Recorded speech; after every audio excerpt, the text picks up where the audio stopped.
Okay, everybody, I'm going to show you something. It might be out there. I haven't seen it yet. How many of you love stamping and doing die cut images for greeting cards? Well, guess what? I found a way to use your Cricut as a stamping medium kind of a thing, and your Cricut, which is a die cut machine anyway. Let's get started. You might hear wind chimes in the back. It's a beautiful day outside, so I have the windows open in Southwest Michigan. Hello, everyone. Let's open up Cricut Canvas. Okay, we're going to start with a blank canvas. Now, I'm also going to have these files available for download for you since I did create these, okay? I did create all of these images in Canva, and I'll show you exactly what we need to do to get those started. You're going to see I have a lot of cute little images I'm going to use for stamps, quote unquote stamps. You'll see in a minute. This is going to be fun and exciting. I'm actually so tickled and so excited. I told my husband I was so geeked.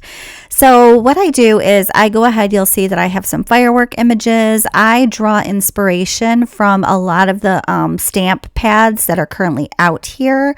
I saw though you were here. Out there. And I'll draw my inspiration from all of those things. I have several things saved. I just upload them as a PNG. I'll show you exactly how to do that. Hopefully I go a little slow, but then again, rewatch my video. I love when you guys actually leave me comments and tell me what's going on in your lives, or if you found this video actually kind of enlightening, or if you say, hey, I have an idea, Tia, to help you and help everyone else listening. So leave your comments and stuff below and like this video. Let's keep going. In Canva, I go to Elements. I have a 10 by 10 canvas, just preface. 10 by 10 canvas is how I set this up, okay? I went into Canva in the Elements and I typed in firework outline. You can do lots of different types of words, however you think things come up better for you. I don't have a Canva tutorial. I'm not 100% fluent on it. I just have fun and just kind of utilize what I need when I need it. I find those images, expand them out. This is where you go into and you go to up at the top, share, download, PNG, transparent background. Find your images because I have several. I had to go through all of my images in that little drop down thing right there where the arrow is. I'll go through and I'll select the images that I want to upload. Again, it's going to have a transparent background because we're going to bring that into Canva with the transparent background. That way these can be printed on any color cardstock. I like white because it looks like I stamped it, and you're going to see the rest of it in just a second. And what we do next. So you'll save those to a folder that you choose. You'll go ahead and get those exported into the folder you'd like, and I'll meet you in just a second and we'll figure all the rest of this out for you. All right, so y'all, so now we're back in Canva. I can't do this today, Cricut, and we're on the canvas, the blank canvas. Okay, so you're going to go to your upload, which is in that left-hand side. My husband did buy me a Cricut Explorer 3. I used to have the Air, and I had the original Cricut before that. I've been doing Cricut for like 10 years. But we're going to go ahead and make a card base, just like a little template to use so we can stay within the lines of our greeting card. I made mine an A2 size, which is 4 1/4 by 5 1/2. I can also do a video on how to fold your cards or do the different sizes of cards. Let me know also below. But I went ahead and did an A2 size card. I changed the color of that background so I could actually see those black quote unquote stamped images. So once we uploaded all those images, I'm going to show you an example. Mine were already uploaded. That's why you already saw them. I'm going to show you how. Find your image. After you browsed it, just open it up. You're going to upload that image. It'll come up to this next screen. Perfect. Go to continue. Then it's going to take a minute or a while because my computer is super ultra slow. Okay, now that it stopped thinking for me, we're going to go ahead and go on to the next. We're going to say, okay, look, everything is transparent. You see that checkerboard background behind the image? That means there'll be nothing there. It'll be whatever color you decide to print on. That's going to be that color within that. It'll be black, but anything that goes within the blank spaces, that will all be transparent. So you go to flat graphic, go to continue.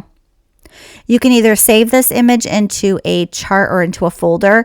I have so many folders. I need to go through and clean them out, I swear. But I've already done mine, so I'm actually going to go ahead and go back to my canvas.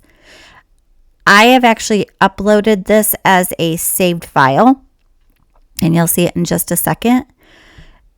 Like I said, I'm going to try to link that to my website, so that way you'll be able to see I already have it saved.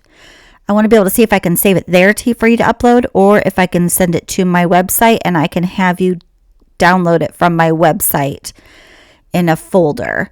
I'll try all those different options. Don't go to make it, go to customize. If you go to customize, you can, I hit replace because I don't need whatever's on my canvas right now. So it's going to open it up on a brand new canvas. You'll see all of the different options in there that will come up. And then once it does, we'll go ahead and go and I'll show you what to do next. Now, if your computer is anything like mine, even though I upgraded the memory and everything, it's still a little slow. So everything is saved. You'll see all of everything in this. I've created it as a print and cut, and then as a sticker die cut with a thin border. And I'll go through that in just a second. If you don't have the Cricut Access, you can actually use the offset. Instead, I'm sure there's a few more steps to do. I can do a video on just this part with using the offset. Just let me know that also in the comments below, and I can create a video with using just the offset. Because I know a lot of you out there, you are just like, hey Tia, I don't have the create a sticker thing. That's okay, that's cool. So I have this pennant. I didn't use it, so I just went ahead and hid it. So it's there if you want to use it when I upload this and you guys can have access to it. I have the pennant right there. Okay. So like I said, I made sure it was in that 4¼ by 5½ inch, like blank on the back template. There we go. Couldn't think of the word. Mind blank. All right. So what you're going to do is, like I said, I created these as a sticker in a die cut with a thin border. It will actually automatically do everything for you. There's no guesswork. See, that's what that looks like if you were to cut it. So see, that's perfect. But I don't need that, so I just hide it. I'm only using the 2. These 2 that I have here in the 4¼ by 5½ fit perfectly on an 8½ by 11 US size, 8½ by 11 letter size sheet of paper perfectly. It does the registration marks, prints off beautifully with just that there. Like I said, this is customizable. You can do whatever you want. If you want to make America red instead of the black, make America red or blue or black or brown or green, whatever colors you want to make. This is just there as a template for you to use, and you can do with whatever you'd like. What do I always say? The possibilities are endless. I hope this makes sense. I really do.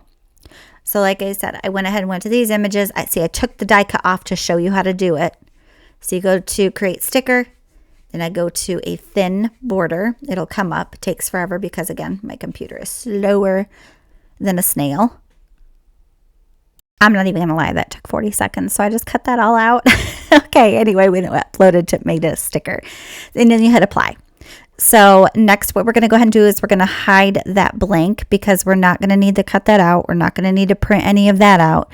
All we're going to be working on is printing out those 2 images. This is going to be so much fun. And you'll just group them together. If you group them, cool. It works out great that way. Don't attach them. Just hit group. It all prints out on one mat. No worries. See what I tell you? It all goes onto one mat. So again, this is print and cut. And you're going to go ahead and arrange them how you want to. Did you know that even when you arrange them how you want to and you save your project, even though you move them, and if you want to go back to it a later date, as long as you saved that exact project, the Cricut will actually read the registration lines. You don't have to try to go back and do that exact thing to move it around. It'll read it for you. It's cool. It's a cool little trick I found out for myself. And I'm sure all of y'all already knew out there. So anyway, I went ahead and sent this to my printer. I turned off the bleed. Okay. You don't need the bleed. So I turned off the bleed. I have an EcoTank 2800. So I selected that printer whenever it decides to get to it. So I went ahead and went to my preferences and my settings. I chose a matte paper, presentation paper matte with a high ink output. You can do a lot of other changes with your ink and things like that on how you do it. Mine works out perfectly fine like this. For black, it's easy peasy lemon squeezy. I'm going to preface this before we get started too with the whole coloring and stuff. I got a mess going on this is fun. I had to calibrate my machine because it was just printing off for a while. But once I calibrated it, it was good to go. This is how I did it by, I was like, oh, I cut them before I colored them. Oops. We'll use those for something else maybe. But, so this is kind of, I'm going to separate them into these little photo cabinet thingies. I'm just going to put them in here for right now just so I get them out of my way. But, I mean, oh, it just got some sticky on that one. Darn it. Anyway, but you can see there's like, this, you're going to love this. This is like, it's a game changer. I don't know if you've ever seen this. I literally looked online to see if I could find something that's comparable to what I was trying to figure out and what I wanted to do. And I couldn't find anything. But I mean, if you found something and it works for you, that is so cool. I'm so grateful for that. And link it below and maybe I can get in contact with that person and we can find something else. Like here's some little sentiments that you can put on there. But now that it's done printing, I'll be right back. One thing I totally forgot about, I forgot to put my microphone on my shirt with my phone. I put these away and I didn't mean to. So I also have a scoreboard that I purchased on Amazon. I'll link that below as well. It's pretty cool. It actually, I should not have put those in there now. It's going to take me forever to find these. I'll link the score below, but I also do, it helps you do the envelopes. It's got like an envelope maker and an envelope box maker and a box maker. It's really cool. And I have lined the envelopes. I'll show you how to do that too. I can do that in a separate video below as well. But that's actually pretty cool too, doing the envelopes. So let me go ahead and go through these and find my America ones. I'll be right back.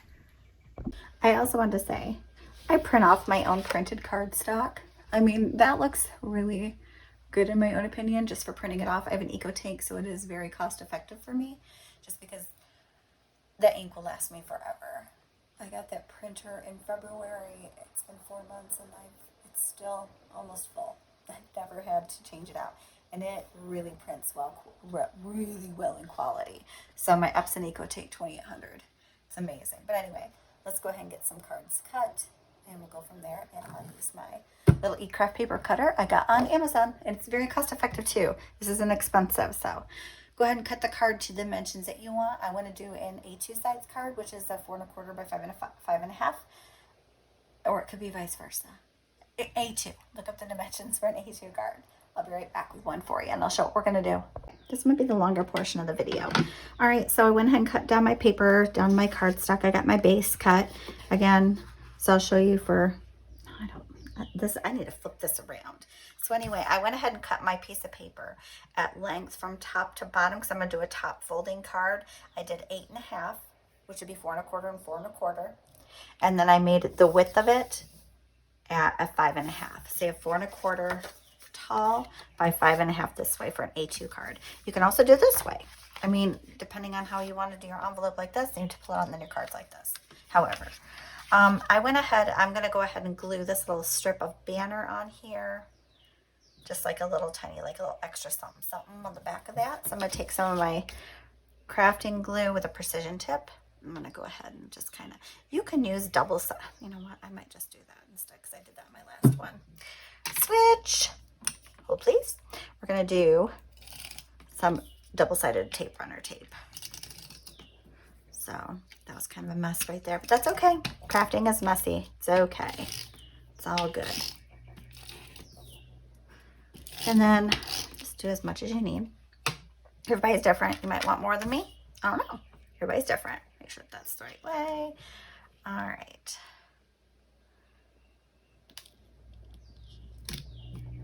Alrighty, perfect enough for me, okay? If you're going to sell them, of course, you want to make sure everything is 100% perfect, but these are for me and my family to enjoy. I'll leave that open. All right, so we've already got our die cuts and our stamps, so we'll go ahead and just position these how we want to on our card, okay? I have some of these. These are little foam dots. You can buy these at Dollar Tree. I got them on Amazon pretty cheap. So what I'm going to do is on my other card, which I will show you. So this one I already did earlier. See, I did it backward. guess I should have done it that way, but that's okay. Everything is always different, right? It shows up a little bit better with this one, but I did it like that with that one, so let's do it this way. Or better yet, watch this.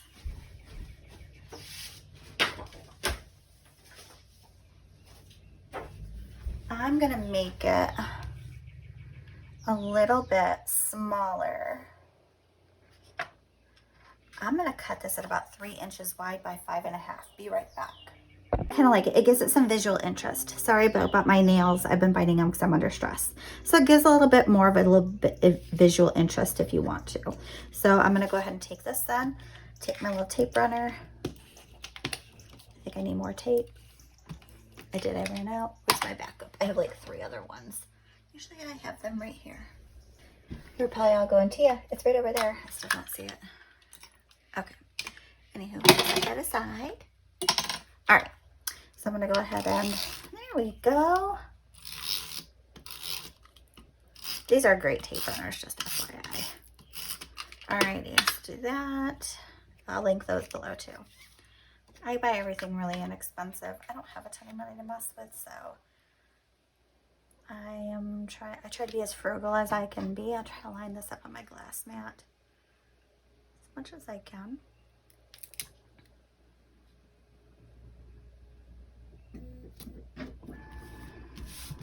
Good enough for me, because when it comes together, it's gonna look amazing. Alrighty, so we'll go ahead and start with these little guys. You can place them however you want. I'll go ahead and just kind of copy the same card that I have right there. Isn't that cool? I mean, look, it's awesome. So I'm gonna go ahead, just do how you do. Honestly, for the letters and stuff like this, I typically will use my tweezers, put it on there, center it, and however I want to put it on there. This way, I've got Happy 4th of July. You can just have America. Like, literally, you could do any freaking thing you want to do with this card. Actually, I kind of like that. I really kind of like that. And then I'll just kind of throw these on here willy-nilly-ish. I mean, you colored all of these. I mean, these are fun. Like, you're supposed to have fun with this kind of stuff. You know, put the foam dots on the foam dots that you want to put on there. So for instance, okay, say I want to keep it like that. Take a foam dot, take a couple of them. I just do this. And then in the back, you can put 2 or 3 on there if you want to. And then take that little backing off of there. And then I try to go up because it's a firework, so you want it to go up. And there you go. Gives it a little dimension. So anyway, do what you want with these. These are your cards. I always say possibilities are endless on anything. If you make it and create it yourself, you can do anything that you want to do. Next, I'm going to go ahead and show you how I do the envelope with a scoreboard that I use. It has the envelope maker on it. I've had this little corner punch for years, and it actually comes in handy to do the envelopes. It makes it look clean and just kind of finished, but I'll be right back and I'll show you how to do that next. Actually, you know what? I'm going to put that in a separate video because some of you might be here just for making the cards and learning how to do the faux stamp and die cut method, but I mean, for real, y'all. You can put your own stamp on the back or whatever. I know, yes, I made it a little bit too long. It's okay. This is a card for me, but or my friends. But this is, I just love this. I think it's so cute. And you can make of colors anything you want. It doesn't require a MISTI board. It doesn't require stamp blocks. It doesn't require stamps and die kits. It doesn't require a die kit maker. Your Cricut, some markers, and some creativity. Like I said, I used inspiration online. That's what it's there for. But let me know if you have any questions below. I hope I broke this down to you enough. If I didn't, please let me know. Like I said, I'm gonna make a follow-up video on the coloring and blending and how I use for blending, especially like in my owls that I did, which turned out super cute, or like my little cupcake or my tree. So some of the blending effects that go along in those. And then there was inspiration. I know Beth Adilly, I think is her name on YouTube. I'm watching her for a while. She did a super cute card from a stamp set from Pink Posh. And I was just like, I can do that. I can do that. It's inspiration. I can do it myself. So I'll show you the card that I created with that as well. But yeah, like I said, find some inspiration. Let me know if you have any questions below. Thank you so much for watching, and I appreciate all of you so much. Thank you so much, and you take care.